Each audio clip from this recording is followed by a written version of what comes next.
Welcome back. So good to see you, beautiful soul. And today I want to share 5 tips with you how you can boost your happiness level.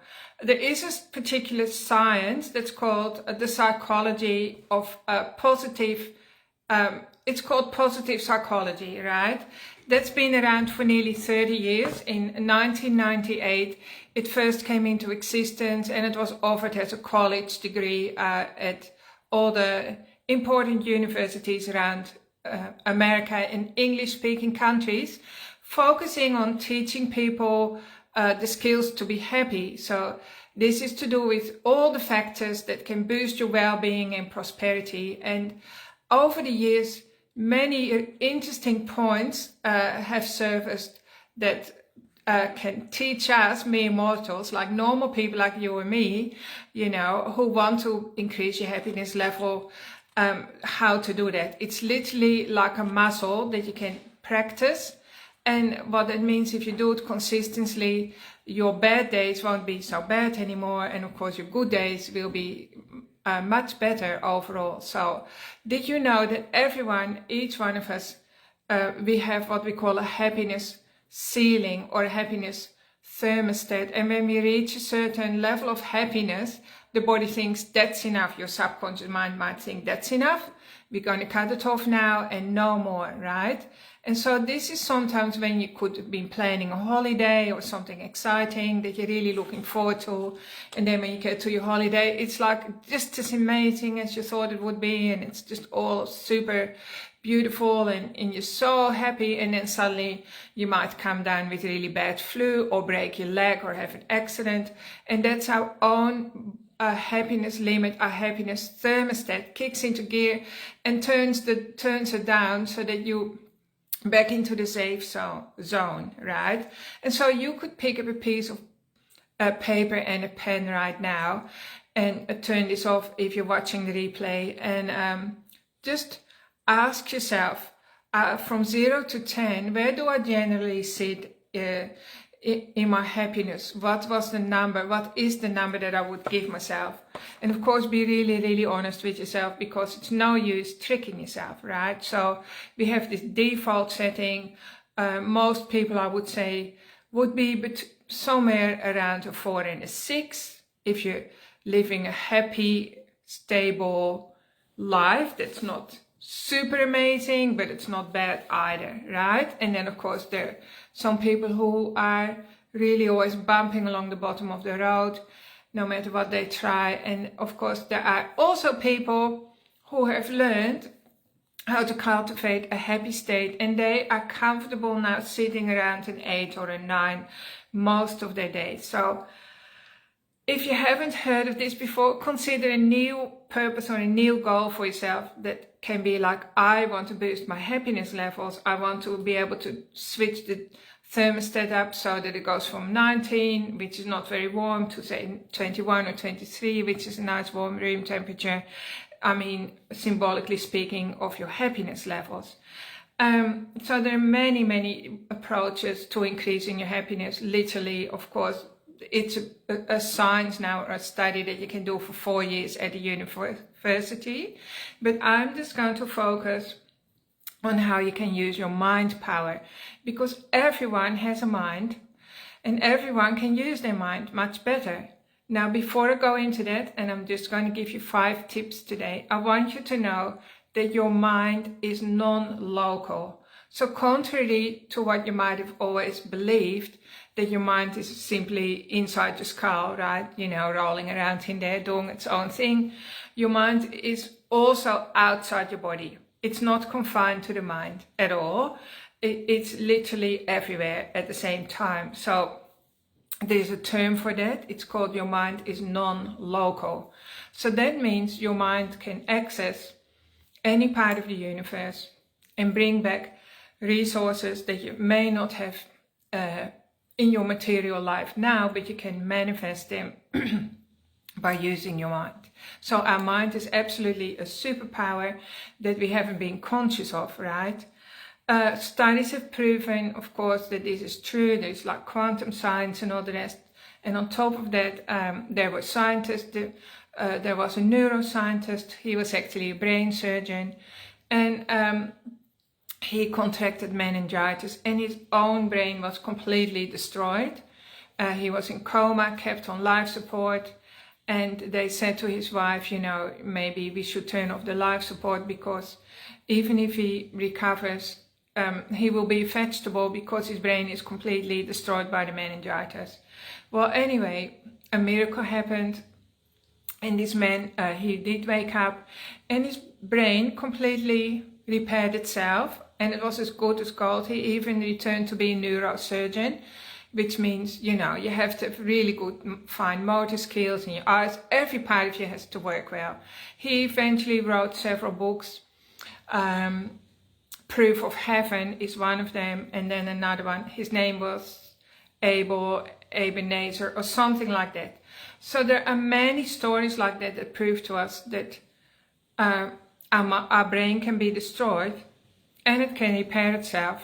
But our mind is not destroyed, right? It's outside our body, and it's part of the big collective, which is good news, because it means you might be at the end of your tether financially, or you might be at the end of life with your body, or at the end of a relationship, and you've just simply run out of resources. You don't know where the next breath is coming from, or the next money is coming from. You can connect with the universe and tune into the universe and direct your mind to go and get help to give you what you need. That's what I had to do when I was recovering from a truck accident. And anyway, I won't go into that now, but I did make a miraculous recovery when really there was nothing in the material sense that was able to keep me alive other than my own mind, right, for the first week or so. So I know that this works, right? I've applied it many times. So let me show you what this is about. Every day, step 1, you take some time visualizing your own health, and you visualize yourself, I always say this, slim, fit and sexy, or slim, fit and flexible, whatever. Use a short sentence that sticks in your mind, like slim, fit and flexible, and that can be a goal immediately that conjures up a picture of you perhaps running around or feeling flexible. And none of this needs to be true in the moment. In fact, it doesn't matter at all if it's true or not, because the mind believes in the picture that you give it and the words. If you're not a picture person, you just give your mind the words. So visualize yourself feeling as healthy.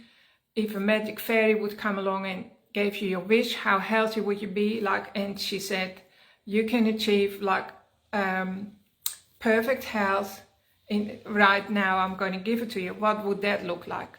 What would that person, what would you look like, right? And then also visualize your wealth. So write down the sum of money that you want, that sets you free and that gives you financial peace, whether you write down a lump sum of money or whether you write down an income stream that's consistent. It's up to you. You just make it up. And then the key is repetition, and of course with happiness too. So you just say, I commit myself to happiness. You can say things like, visualize yourself as the luckiest person in the universe, or the luckiest person in the world. Just think about that. And so work with that, and whatever it brings up, spend some time, dedicate just 5 minutes a day, morning and night, to do that. So happy people actually invest in themselves, and they take time to do that morning and night and during the day as well. They believe in themselves. That happy people have learned to put themselves they think highly of themselves, and they value themselves, and they know that they are married to themselves in the first place, and they're their own best friend, and they have learned to stay in their own lane. And if a sense of overwhelm comes in, or if you start to feel stressed, that means you've already left your lane. So just think of a swimming pool lane and stay in your lane. You just say to yourself, stay in your lane, Grada, and then bring your attention back to the here and now. And what are you doing right now? Is that serving your happiness or isn't? It's very important that you want to be happy, because happy people live 10 years longer. They have more money in the bank, I think to the extent of $1 million at the end of their lives. And they also, all their relationships work better for them. So with step number 1, it really works. I had a client once and she had liver cancer and bone cancer, and we worked together, and I suggested that she dedicates a sanctuary in her own house where nobody could disturb her, let's say in a corner of the lounge room. She had to make that her dedicated meditation space or visualization space.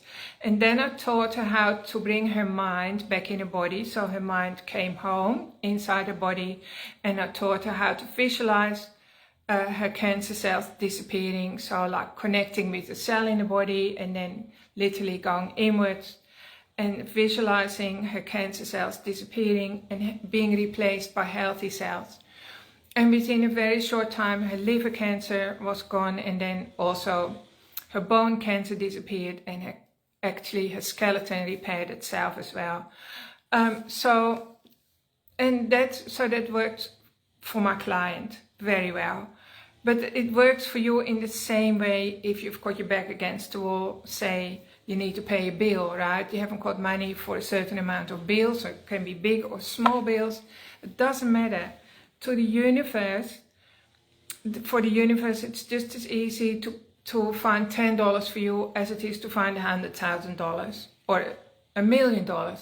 The only thing is your ability to receive it. Our ability to receive it is often constricted, so the universe can only give us $10 or $100 or $1,000 when we need $10,000. So when you start visualizing yourself as a wealthy person, that opens up your power and capacity to receive blessings and good things and what you need.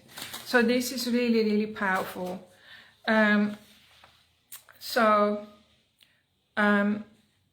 With any problem that you have, just think of the solution and then you visualize the solution. And don't give up on yourself. What I see with my clients is that they start to do some work like that, and then they give up. And sometimes when they come back to me, I'll say, well, did that work? Or did such and such work? And they sometimes even say, oh, I tried it once and it didn't work. But that's not the thing. Repetition is key here, right? The repetition is the path to success. And so we give ourselves 60,000 negative messages per day. Everyone does that apparently. I don't know who discovered it, but apparently that's what happens. And so even if you change a small percentage of those negative messages to positive ones, which takes effort, right? It's like going to the gym and practicing a muscle. It's going to change the trajectory of your life. You'll just be so surprised how much you can achieve in 1 year already, let alone 3 years, right? So step 2 is that your body already, you as a being already have the blueprint for perfect health, perfect wealth and perfect happiness. That blueprint is inside of us. It's locked into every cell of our body. So by doing these practices, we are basically just removing the dust or the disconnect or whatever comes in between us and perfect health, for instance, and it removes it. So, but if there is a subconscious belief somewhere in your body that you don't deserve it, or you're not worthy of it, or you deserve punishment instead, and we have all these sneaky programs running, all of us do. That's what I look for in my clients, so I can remove it. You have to be very conscious that your body isn't running on one of those programs. And if you do find a program like, I'm not worthy of that, or something like that, you just do some journaling, write a few pages, what's at the bottom of it. You will probably get a memory of something when you were 3 and you did something wrong. And by journaling, you open that room that's hiding that program and you can delete it.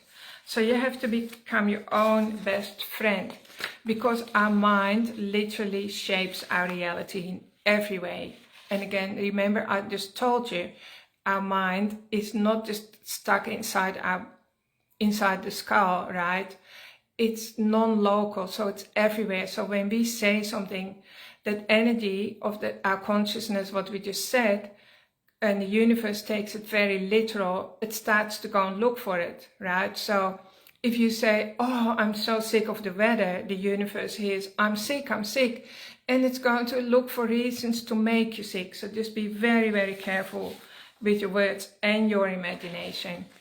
Now, back in the 1900s, I think it was 1910, there was a doctor, his name was Emile Coué, and it was a French doctor, and he taught all his patients to say this affirmation: every day, in every way, my life's getting better and better. Every day, in every way, my life is getting better and better. Every day, in every way, my life's getting better and better.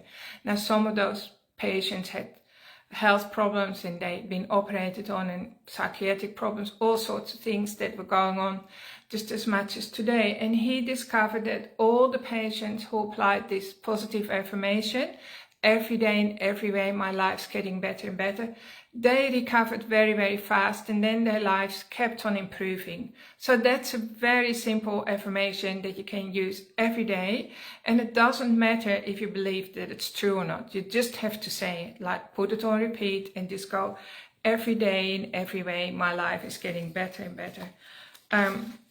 Back in the days, like going back 120 years, people didn't know what he was doing and how that worked. And of course, some people laughed about it, and he copped quite a bit of flack.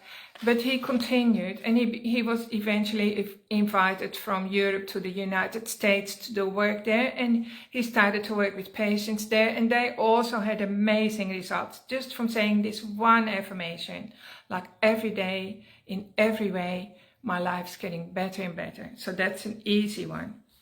All right, so I'll quickly tell you the mistake. That's number 3 that people do. People identify with their diseases or their problems, right? So people will say, I'm a diabetic, or people say, I have high blood pressure, or I'm an insomniac, or I'm an alcoholic or something. Well, as soon as you say that, now it's cemented into your cells. So you have to create a little bit of space between the problem, which is basically a process. The problem is never you, right? You weren't created as a big problem. You were just created as a processing machine, basically, right? So instead of saying, I have high blood pressure, which feels like a permanent thing that you can't recover from, you're better off saying something like this: I am pressuring myself at the moment. Or I'm an insomniac. Don't say that. Just say, I'm experiencing a period of sleeplessness, something like that. If you say, I have cancer, or I'm a cancer patient, you're better off saying something like, I am tumoring. My body is tumoring. That means it's in the process of dealing with tumors right now. And that shows to your body that's always listening, and I'm talking about your immune system, that shows that it's a process that has a beginning, a middle, and an end, and there will be an end. And after that end, you're still existing and you're doing better than ever. So language is really important. It's about you creating some freedom in your mind and loosening the grip that this problem has on you. So, of course, you already know that your thoughts are energy, right? Thoughts, especially coupled with emotions, are the most powerful energy in the world. So thoughts coupled with emotions become a strong consciousness. So consciousness is another word for awareness. And it's like laser focusing your energy on something till it appears, in the same way that you would shine, direct a sunbeam through a magnifying glass, right? When you were kids, maybe you did that. Say onto the paper, so that the paper then catches on fire. But if you're moving the magnifying glass all over the paper and all over the room, it's not laser focused, and it won't catch on fire. So you've got the ability, you've got your inner light, you've got the whole universe behind you, and you have your magnifying glass, which is your focus, and you need to teach your brain to focus on what you want and not on what you don't want. So you have to get very, very clear on what you want. So most of us are literally in the grip of fear, stress, scarcity, potential World War III, whatever, diseases, family dramas and so on. And they take a lot of our attention. But given that that's the case, because I mean we are humans, right? Given that that's the case, it's extra important for you to do some focusing on what you want and just really think about it. I want that dream house, and visualize it in your mind, and don't worry how that's going to be given to you. It will fall into your lap, right? And especially today, the energy is moving so quickly now that you have to be very, very conscious of how you're thinking and what you're thinking, and really get a good grip of the steering wheel, which is your mind. Don't let it just go all over the place, because it's so easy now to manifest what you don't want. And of course, last but not least, I've already talked about this lots of times, the best way to shift your frequency is just to practice gratitude. And you can just do that right now. So gratitude is on the same frequency as happiness, or virtually. They're like Siamese twins, right?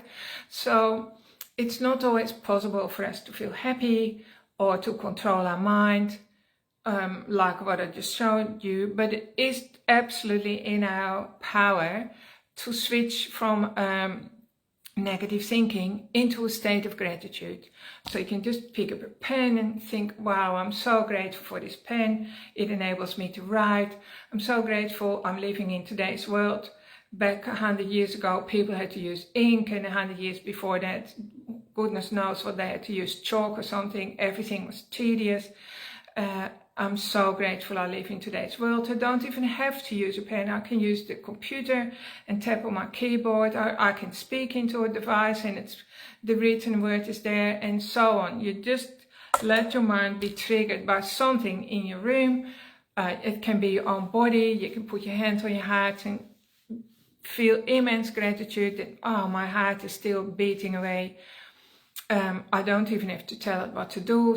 My liver is filtering my blood right now, and so on. I know my hair is growing, my nails are growing. I'm so grateful for this amazing machine that my body is, and so on. I'm so grateful I'm still breathing. My body is just taking one breath after another, and I can trust in that process. And just teach yourself to be grateful for everything. You can call this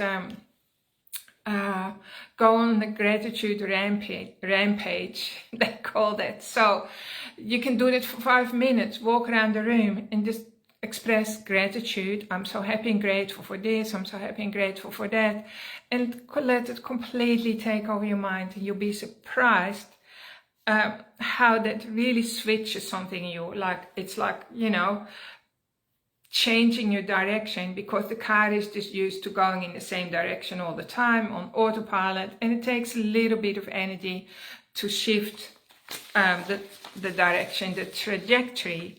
But once you know the steps, you can do it for sure. And then every day you expand that a little bit, and so before long your whole reality has readjusted itself to support you, the newer, happier version of you.